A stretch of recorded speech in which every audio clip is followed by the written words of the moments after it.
So I'm waiting on some parts to show up, and I've got like an hour or so spare where I should probably be doing something else, like something productive, but I've seen this clip of something on the internet, as you do, and I really want to have a go at making one. All it was just this little brass spinning top, but it looks so neat. It just like, it drew me in. And I was like, wow, I really need to have a go at making one of those. So I got some pretty cool materials in here. We can have a go out of something a bit weird. So this is a bolt, but it's not just any bolt. Right, you'll have to ignore the machining marks in it because I've already been playing around. But now this is a very high grade aerospace bolt. It's actually a sleeve taper, so its edge very slightly tapered. But it's made of solid Inconel 718. Now I'm not going to bore you too much, but if you don't know, Inconel is like a super duper alloy. So you've got like stainless steel, titanium, and then Inconel's like up here somewhere. Is what they use in aerospace engines. F1 use it, they use it in rockets. It's like super duper, copes with all sorts of stuff. Super corrosive resistant, heat resistant, all sorts of stuff, like a fantastic material. It's really heavy, but the downside is it's very hard to machine. It's like super tough. So that's gonna be the problem. If you are interested on the facts about Inconel, the best thing to do is just Google Inconel 718, because my description and way of telling you what the compositions are is just, it'll bore you and I'll get it wrong and do a rubbish job. And another thing, it's also very expensive, very expensive. I mean, it's not the price of gold, but it might as well be. So I think my plan is, it's not too far off the shape of a spin top, is it? As it is. I think I need to just skim this down, leave a little like a tip, and then I have to turn this down quite a bit to get a nice thin like thimble spinny thing. Give it a knurl, chop it off, and then give it a good polish and see how well it spins. I've not made a drawing or anything, I'm just gonna stick it in the lathe and wing it and hope for the best. So I want to try and do this in one hit because I don't want to have to take it out to chuck and then have to put it back in and then clock it in a forgeable, etc, etc. I want to just stick it in here now, machine it all out and chop it off and hope for the best. And what's even worse for us is a tapered bolt. So it's got to be stuck out the jewels quite far because obviously it's a taper. So it's going to make it even harder to machine because there's more chance of vibration. We'll probably go through a few tips, but let's try this to start with.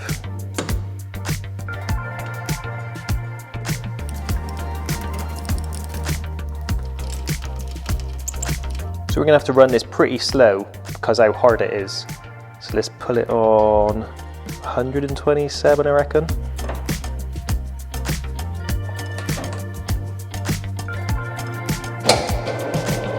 Well, it looks fairly true, which is a good start. So let's just give it a light skim to see what happens.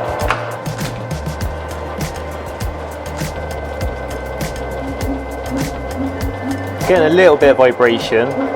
Might try turn it up a notch, that might help. And that's 170. It's cutting a bit better, but it's a little bit more noisy. Obviously the fact it's stuck out a mile is not helping us at all.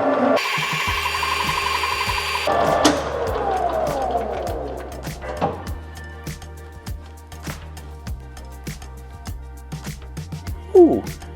That's not too bad. I thought it was going to be worse than that. So now we've skimmed the face, we sort of got our face datum set in the jewels. I want to just skim the outside diameter just so it's all true then. And then I think, skim this face down a little bit and just leave a little bloop. Yes, I know I haven't got my safety glasses on. Happy now? The only thing with turning it really slow, because it's really hard, is the feed is really slow, so it takes forever. Taking the speed up to 230 now and it seems a little bit happier. There were some jewel marks in it, but I think I got them all out now. So now, fraction by fraction, I'm going to machine this down and leave a little bit on the end.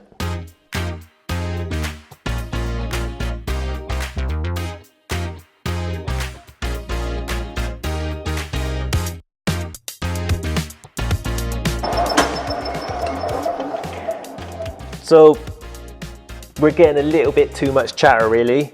I'm struggling with it being stuck out so far. So the problem is, because this material's so hard, instead of cutting nicely, it finds any discrepancy in the machine to move the motion. So when you're trying to cut into here, because it's sort of trying to cut in, it's bouncing off any play in the machine. It would just find that play instead and move it. And because this machine's like very old, it's still a pretty good machine, don't get me wrong, but it's, you know, there's little bits of play in it. It will just find any error it can. So what I'm going to do is machine a flat on the taper, chop it off, and then put it further in the vise, the jewels, because that'll make life a little bit easier.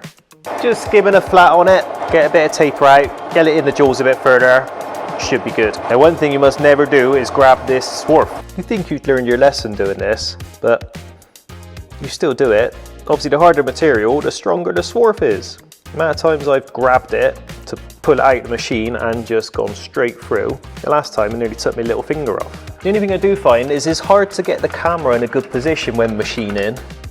Sometimes is a bit like, you know, I gotta film this because it justifies me wasting time, doesn't it? I've been filming it and it makes it okay, doesn't it? There, it's quite a bit further in now, so hopefully I'm gonna have to chew it all up again, but that's okay. And skim this edge and then get this a little bit deeper. I'll put you back on time lapse a minute.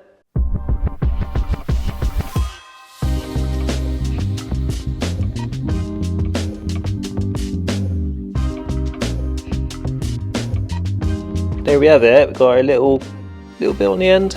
I've done the outside, so we need to do this chamfer this edge now to make sure that's true to the rest of it. Because obviously it's got to be perfectly round all the way, or else it will just vibrate all over the place.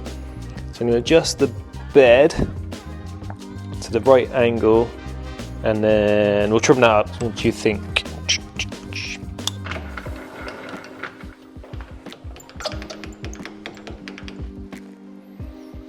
Just trying to match the angle. I'm just cheating rather than measuring it. It says it's 40 degrees. That looks about right.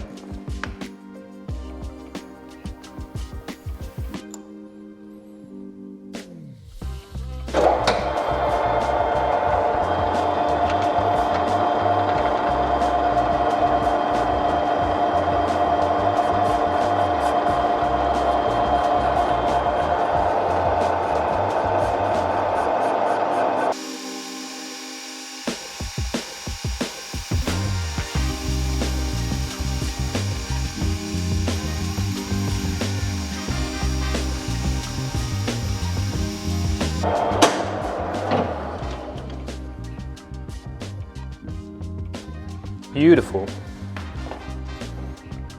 Probably can't see that from up there. It's perfect. Obviously you need to put this into a point now, don't I? Because there's not much good like that.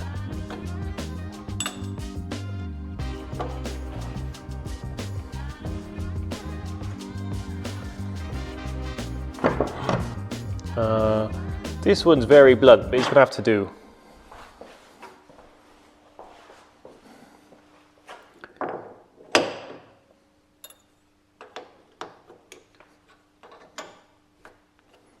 I think I want a bit of a shallower angle on this, so let's just adjust it out. There. Sorry, I'm struggling to focus.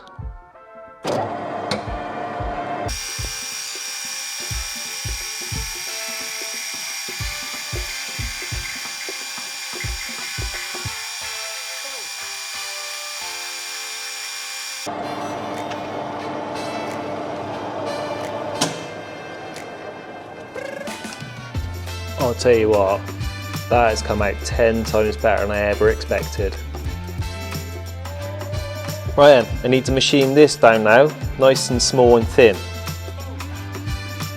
I think stick you on time lapse because that could take ages.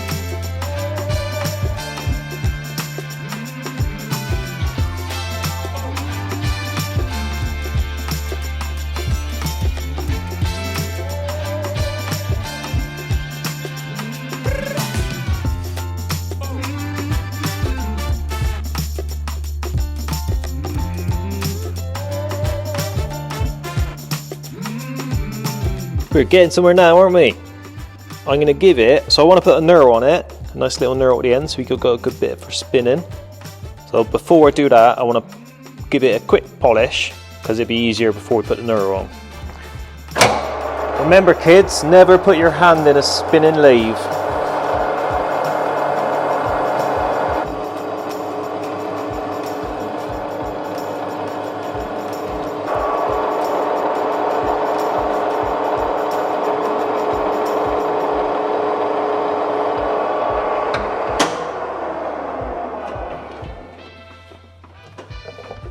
Is knurling time. Now I'm not sure how well this will actually knurl in here because of how hard the material is, but we'll give it a go, won't we? Right there, look. Just put a nice little bit there. Oh, he's struggling. I think he's doing it. I am asking a lot of this now, but if we can get some on there, I think it'd be worth it. I left it for 5 minutes running. It didn't like it very well, but it's sort of something on there. I think I just want to put a nice little pip each side just to, you know, dress it up, make it look pretty.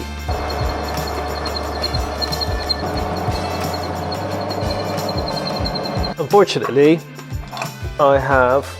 fortunately we're finished, sort of. Unfortunately, I've broke my parting off tool. I just completely snapped the end off and I haven't replaced it yet, which is silly. So I'm going to have to risk taking it out, cutting it in the saw and polish it by hand. So wish me luck. Oh, and I do know I've been using this tip, not technically right, but it did the job. I know that's not how it's supposed to be used, but you know, we're there now.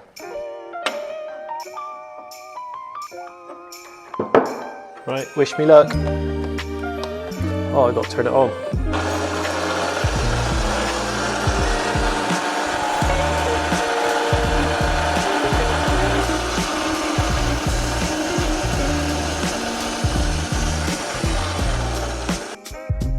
I'm pretty happy with that. I do love that saw.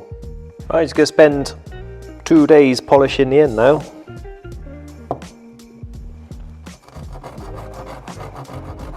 I'm too tempted. I've got to try it. It still needs polishing more, but I need to know. Ooh. Oh, that spins nice. Look at it go. I didn't do a very good job, but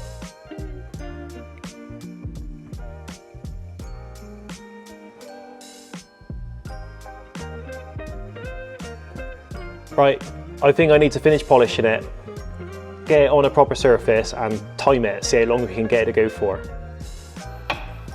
I got an idea.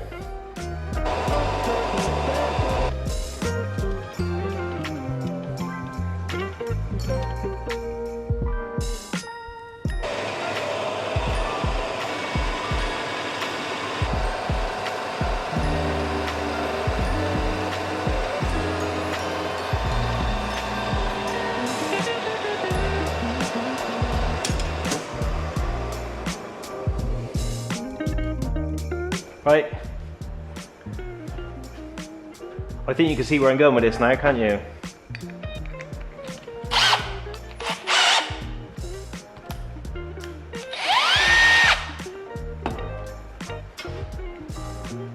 Right, let's try it.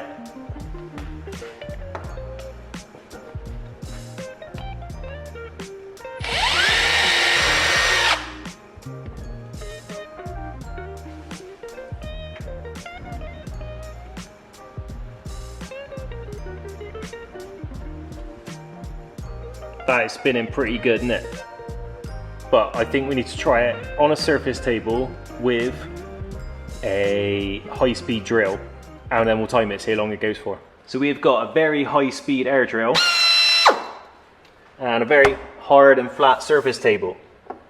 So in theory, there's the two good combinations.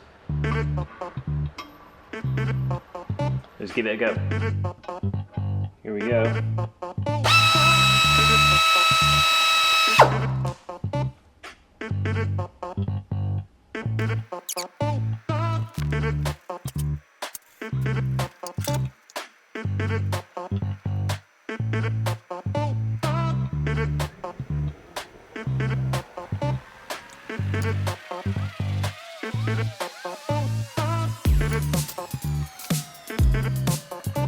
Oh, I think he's going.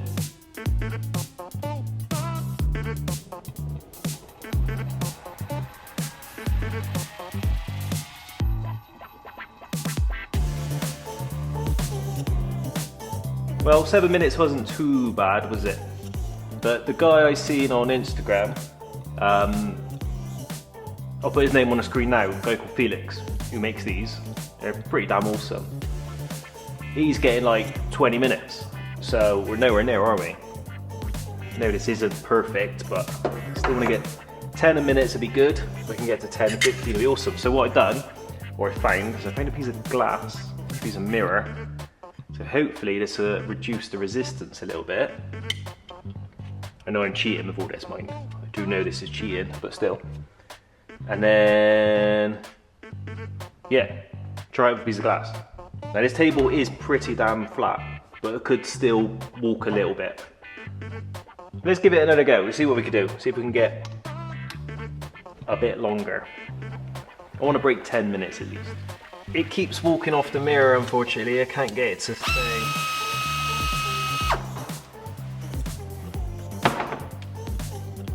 It spins well. I need one of those. They use like a concave one, so it sits in the middle, but it keeps making its way off. So let's try something else. Just gonna put a bit of a dish in this bit of stainless, see if that works. Right, let's give that a go.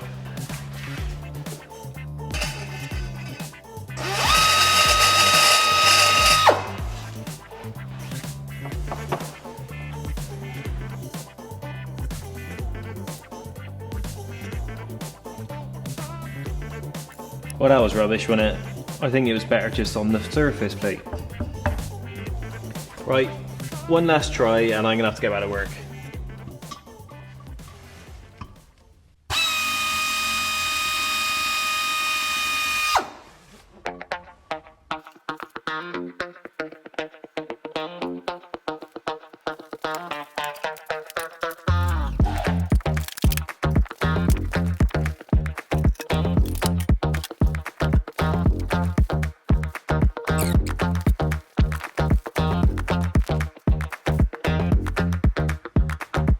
Oh, there it goes. It's not quite touching yet. There it is.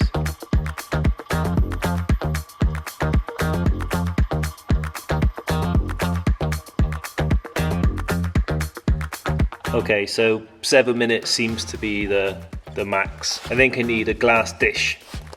Oh, and just in case you wonder how heavy it is, I know these are probably a bit heavy duty, these scales. They didn't go small enough, but it's about 110 grams. So there we have it, one waste of time. You're never getting those 20 minutes back. I think we're gonna have to make a Mark II and get like a glass dish to sell it in.